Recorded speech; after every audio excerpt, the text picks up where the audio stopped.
Assalamualaikum warahmatullahi wabarakatuh. Waalaikumsalam warahmatullahi wabarakatuh. Ya, apa kabar anak-anak? Baik. Ya, sebelum kita mulai, berdoa dulu ya. Ya, silakan berdoa mulai. Ya, selesai. Ya, hari ini ada yang tidak berangkat? Nil, Bu. Ya, bagus. Ya, kemarin kita sudah membahas tentang sholat ya. Sekarang kita belajar sejarah Islam. Ya, sebelumnya ada yang sudah pernah baca sebelum masuk kelas? Belum. Ya. Jadi sebelum kalian kan belum baca ya. Jadi sebelum kita lanjut, kalian nonton video dulu ya, biar lebih fresh. Oke, Ibu putarkan videonya dulu ya. Ya. Sebentar.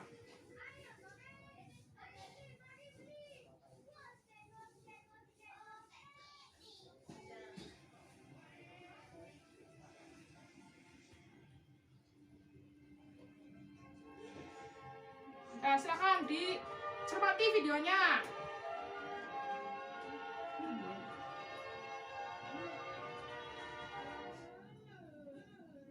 Zaman kejayaan Islam atau Islamic Golden Age adalah suatu masa di mana peradaban Islam menghasilkan banyak ilmuwan dan para filsuf hebat yang berkontribusi besar terhadap perkembangan teknologi dan kebudayaan.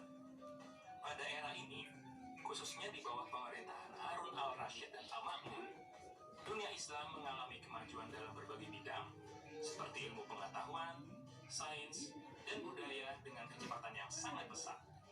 Di sekitar abad ke-8, bangunan bersejarah bernama Bait al-Hikmah, yang dalam bahasa Indonesia kita kenal dengan Rumah Kebijaksanaan atau House of Wisdom, selesai dibangun. Bangunan ini menjadi pusat studi, perpustakaan, sekaligus universitas terbesar yang sangat berpengaruh bagi perkembangan ilmu pengetahuan dunia di zaman tersebut. Tahukah kamu bahwa zaman kejayaan Islam ternyata lahir dari berbagai faktor yang saling terkait? Pertama, pada zaman tersebut, seluruh umat Islam bersatu dalam satu kekhalifahan tunggal, sehingga memiliki pengaruh yang sangat kuat. Kekhalifahan Islam memiliki pengaruh yang sangat besar dalam bidang ekonomi dan perdagangan, di mana para pedagang berdagang sampai ke seluruh penjuru. Saat para pedagang itu kembali ke Timur Tengah, mereka turut membawa serta penemuan-penemuan dan ilmu pengetahuan baru dari tempat-tempat yang sebelumnya mereka kunjungi. Kedua, mereka dipimpin khalifah-khalifah yang menjunjung tinggi perkembangan sains, logika, dan rasionalitas. Mereka juga turut menjaga kemajuan ilmu pengetahuan serta berkomitmen dalam membangun toleransi antar umat. Khalifah pertama dinasti Umayyah, yaitu Muawiyah ibnu Abu Sufyan misalnya, ketika memperluas wilayah sampai ke daerah Transjordania dan Syria, menemukan banyak manuskrip kuno dalam bahasa asing di kota Damaskus yang merupakan warisan dari perkembangan ilmu pengetahuan Yunani dan Romawi. Ia kemudian memutuskan untuk membayar ilmuwan-ilmuwan Yunani dan Romawi guna melakukan proses penerjemahan naskah-naskah kuno asing tersebut ke dalam bahasa Arab. Di antara khalifah di zaman kejayaan itu, yang paling menonjol adalah Harun al-Rashid dan anaknya Al-Ma'mun yang punya cita-cita mulia untuk membangun peradaban Islam yang menjunjung tinggi perkembangan sains, logika, rasionalitas, serta meneruskan perkembangan ilmu yang telah diraih bangsa India, Persia, dan Bizantium. Tanpa peran keduanya, zaman kejayaan Islam mungkin tidak bisa segemilang saat itu. 3. Salah satu penyebab zaman kejayaan adalah keputusan untuk memindahkan pusat pemerintahan dari kota Damaskus ke kota Baghdad. Saat masih di kota Damaskus, ilmu pengetahuan Islam mendapat banyak pengaruh dari ilmu pengetahuan Yunani dan Romawi. Setelah pindah ke kota Baghdad, ilmu pengetahuan Islam memperoleh tambahan lain, seperti pengaruh ilmu pengetahuan Persia, India, hingga Tiongkok. Kenyataan ini tidak terlepas dari letak geografis Baghdad yang lebih strategis dibanding Damaskus, yang memungkinkannya menjadi pusat perdagangan internasional karena letaknya berada di jalur sutra. Karena berada di jalur sutra, Baghdad berhasil menjadi kota metropolitan yang ramai akan pengunjung dan pedagang. Tidak sedikit di antaranya yang memutuskan singgah dan menetap. Aktivitas ekonomi dan perdagangan, seperti perdagangan komoditas madu, perhiasan, sutra, kaca, kertas, gading gajah, dan lain-lain, menjadikan kota Baghdad menjadi salah satu kota terkaya di dunia pada masa tersebut. Kekayaan ini membuatnya mampu mendukung berbagai proyek pengembangan iptek yang sampai hari ini masih sangat berpengaruh di dunia. Melalui interaksinya dengan Tiongkok, baik melalui perdagangan dan perang, dunia Islam memperoleh akses terhadap teknik pembuatan kertas dari Tiongkok yang nantinya akan mempermudah dan mempermurah proses penyebaran ilmu pengetahuan. Berkembangnya Baghdad atau Irak dan Bukhara di Uzbekistan sebagai pusat perdagangan internasional menjadi daya tarik tersendiri bagi para pelancong, termasuk kaum cendekiawan. Hal ini turut mempengaruhi munculnya para ilmuwan jenius dari dunia Islam yang nantinya akan melahirkan berbagai macam karya yang sampai sekarang masih kita gunakan. Ilmuwan-ilmuwan ini antara lain adalah Ibnu Sina atau Avicenna, seorang polimet jenius dari Uzbekistan yang namanya menjadi terkenal karena mendalami berbagai ilmu pengetahuan, baik filsafat, kedokteran, astronomi, dan lainnya. Salah satu mahakaryanya yang terkenal adalah di bidang kedokteran yang berjudul Al-Qanun fi al-Tib atau The Canon of Medicine. Karya ini sangat berpengaruh dan menjadi salah satu buku terpenting bagi mahasiswa kedokteran di penjuru Eropa, khususnya di abad pertengahan hingga abad ke-18. Tidak mengherankan jika di dunia medis, Ibnu Sina sering dianggap bapak pengobatan modern awal, bersama dengan ilmuwan lainnya seperti Hippocrates dari Yunani. Ibnu Sina memang merupakan ilmuwan yang sangat hebat. Namun selain dia, masih banyak ilmuwan-ilmuwan hebat lainnya dari zaman kejayaan Islam. Siapa sajakah mereka? Apa pengaruhnya bagi peradaban dunia? Dan kira-kira apa yang menyebabkan zaman kejayaan Islam ini berakhir? Yuk kita tunggu kisah selanjutnya di episode mendatang. Ya, tadi sekilas ya video secara singkat kejayaan Muslim di dunia pada masa abad klasik, pertahan sampai modern. Selanjutnya, berhubung kalian belum membaca tapi sudah menonton video, sekarang gantian dibaca ya. Silakan dibaca itu di buku kalian di halaman 10, silakan dibuka. Di situ ada bacaan yang namanya The Rise of Early Modern. Itu adalah pendapat para ahli barat tentang kemajuan Islam pada zaman dahulu. Silakan dibaca. Ibu beri waktu 3 menit. Silakan dibaca.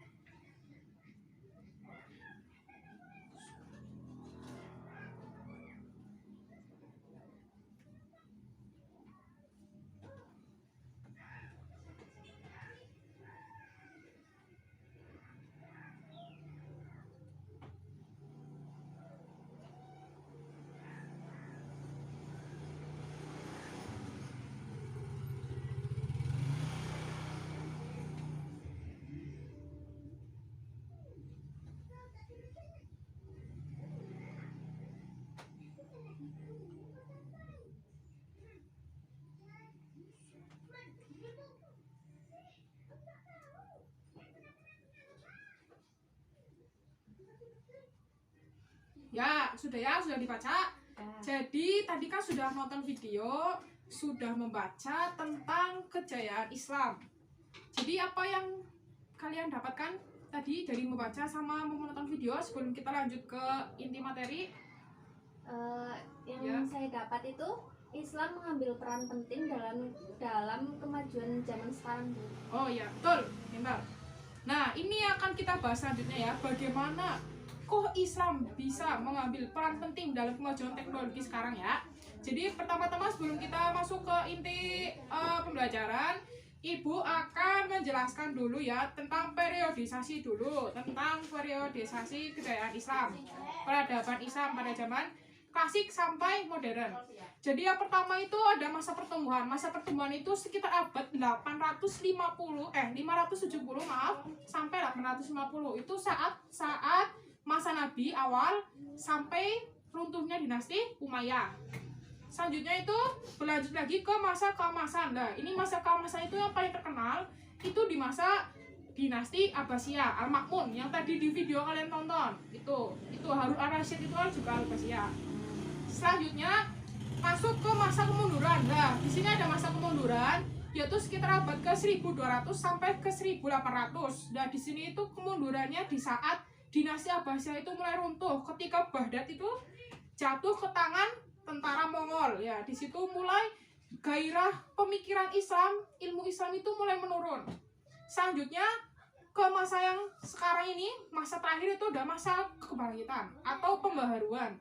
Jadi dari tahun 1800 sampai sekarang itu termasuk masa pembaharuan. Jadi di sini itu geliat para ilmuwan muslim yang sadar bahwa kita butuh bangkit dan kita butuh pembaharuan lah yang membuat masa ini ada sampai sekarang. Tokoh-tokohnya itu seperti Rashid Ridho yang dari India itu ada banyak. Terus ada dari ilmuwan barat juga ada salah satunya, dan itu termasuk pemikiran-pemikiran yang modern yang masuk ke Islam seperti itu. Selanjutnya untuk inti pembelajaran nanti ibu bagi kelompok ya. Jadi ini sekelas kita bagi sekitar 6 kelompok ya, terserah mau dibagi urut absen atau bebas aksa terserah, yang penting silakan dibagi 6 kelompok. Yang kelompok pertama itu kelompok 1 sampai terakhir itu nanti kalian akan membahas tentang perkembangan Islam di masing-masing benua di dunia dan cari faktor apa saja menyebabkan perkembangan Islam tersebut. Ya, yang kelompok 1 catat dulu. Kelompok 1 itu kebagian benua Asia. Kelompok 2 itu Afrika. Kelompok 3 itu Amerika. Kelompok 6 Eropa. Yang terakhir itu Australia. Ya, silakan dibagi dulu. Dan kalau sudah dibagi, silakan didiskusikan bersama tentang yang tadi saya bilang perkembangan Islam di benua tersebut dan faktor-faktor yang menyebabkan perkembangan tersebut. Dan nanti setelah diskusi selesai, silakan presentasikan satu persatu dari meja kalian saja. Terus nanti kelompok yang lainnya silakan menanggapi atau mengomentari atau menyanggah dan sebagainya atau bertanya. Silakan ya. Ya, Bu. Nanti Bu beri waktu kalian diskusi 15 menit. Ya, silakan.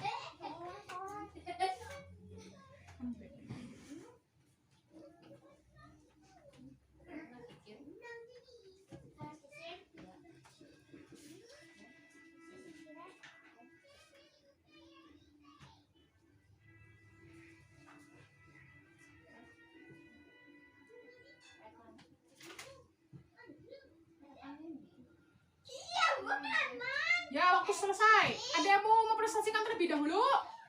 Saya, Bu. Ya. Ya, sudah semua ya dipresentasikan. Selanjutnya tadi kita sudah membahas kejayaan Islam dari semua benua. Dari masing-masing benua perkembangannya ya. Selanjutnya kita masuk ke faktor mendorong kemunduran Islam itu sendiri. Silakan kira-kira ada yang mau memberi pendapat mungkin kira-kira kenapa sih Islam itu bisa mengalami kemunduran? Ya, silakan, Mbak. Karena ilmu mulai terbelenggu oleh Islam yang saklek, Bu. Oh ya, bagus. Selanjutnya ada lagi? Saya, Bu. Ya, silakan. Karena raja sudah mulai serakah, Bu. Oh ya, bagus, pintar. Ya, jadi benar ya yang dikatakan tadi teman-teman kalian, itu salah dua dari faktor pendorong kemunduran Islam. Selanjutnya Ibu akan jelaskan faktor-faktor yang lain. Ya, faktor yang pertama itu ada dari eksternal dan faktor internal. Kita bahas dari internal dulu. Faktor internal pertama itu ada kemunduran pemikiran Islam. Jadi pada masa tersebut itu para pemikir Islam mulai mengalami kemunduran karena terlalu dogmatisnya ajaran-ajaran Islam dan terlalu kakunya sehingga mereka sulit untuk berkembang. Terus yang kedua ada ambisi dan perbedaan paham. Seperti yang kita tahu, kita memang satu Islam, tapi kita punya banyak mazhab dan banyak pemikiran. Jadi cara pentafsiran antara Al-Quran dan hadis dan syariat lainnya itu masing-masing kita berbeda. Dan akibat dari itu mereka punya antusias yang tinggi untuk membela mazhab mereka dan mengecap mazhab mereka yang paling benar. Terus selanjutnya ada bercampurnya unsur-unsur dari luar Islam ke dalam Islam. Di sini itu salah satunya itu penyebab dari ini semua itu karena dominasi Barat. Akibat dari dominasi Barat dan modernisasi di negara-negara di seluruh dunia, itu membuat nilai-nilai dari luar Islam masuk ke Islam, sehingga umat Islam sendiri pun kurang paham dengan apa yang ada dalam Islam itu sendiri, begitu, tidak bisa membedakan. Terus faktor selanjutnya itu adalah faktor eksternal. Salah satunya itu yang pertama ada imperialisme Barat. Seperti kita tahu, imperialisme dan kolonialisme Barat itu pada abad-abad pertengahan itu mulai menggelora ya di semua negara. Itu hampir semua negara di dunia itu pernah mengalami penjajahan atau kolonialisme. Dan kolonialisme Barat itu serta imperialisme itu salah satu tujuannya untuk menyebarkan glory, gospel, dan gold. Glory itu kejayaan, gospel itu agama, yaitu agama mereka sendiri, Kristen, dan gospel itu kekayaan. Gold itu kekayaan. Ya. Terus yang faktor kedua itu ada kontak dunia Islam dengan Barat. Jadi dunia Barat di sini ketika mulai mendominasi Islam mulai turun pamornya, dan mereka pun mengecap Barat itu seperti kebalikan dari kita. Jadi ada pertentangan antara dunia Barat dengan Islam ya, seperti itu. Ya, itu ya. Mungkin itu pelajaran kita hari ini tentang faktor pendorong kemajuan dan faktor pendorong keruntuhan Islam. Dari yang tadi kita belajar bersama, mungkin ada yang bisa menyimpulkan atau ada yang bisa mengungkapkan sebenarnya apa sih yang kalian dapat dari pembelajaran hari ini? Ya Bu, Ya, silakan Mas. kita harus cinta dan bangga menjadi umat Islam karena apalagi memiliki sejarah Islam yang menakjubkan. Ya, bagus. Ada lagi? Saya Bu, Oh ya, silakan. teknologi dan ilmu Barat berasal juga dari Islam, Bu. Ya, betul. Itu betul sekali ya. Teknologi yang kita nikmati sekarang itu salah satunya itu berasal dari ilmuwan muslim terlebih dahulu. Dulu saat Barat itu sedang mengalami masa-masa kegelapan. Jadi pas kita sedang di atas itu semua ilmu tuh juga dari kita, tidak pure dari Barat. Jadi seperti itu ya. Banggalah kalian menjadi umat muslim. Dan ibu berharap besok ketika kalian lulus, kalian bisa menjadi ilmuwan muslim yang hebat, bisa meneruskan pembaruan pemikiran muslim yang ada saat ini ya. Ya Bu, amin. Ya. Tugasnya silahkan kalian cari biografi salah satu ilmuwan yang tadi sudah teman-teman kalian bahas. Terus kalian pilih siapa saja ilmuwannya, satu saja. Terus kalian cari alasannya kenapa kalian memilih ilmuwan tersebut. Ungkapkan kekaguman kalian ke ilmuwan tersebut ya. Ya Bu. Ya, sampai jumpa minggu depan ya. Terima kasih. Sebelum saya akhiri, silakan berdoa bersama. Ya, berdoa mulai. Ya, berdoa selesai. Sekian, mohon maaf dari saya. Wassalamualaikum warahmatullahi wabarakatuh. Waalaikumsalam warahmatullahi wabarakatuh.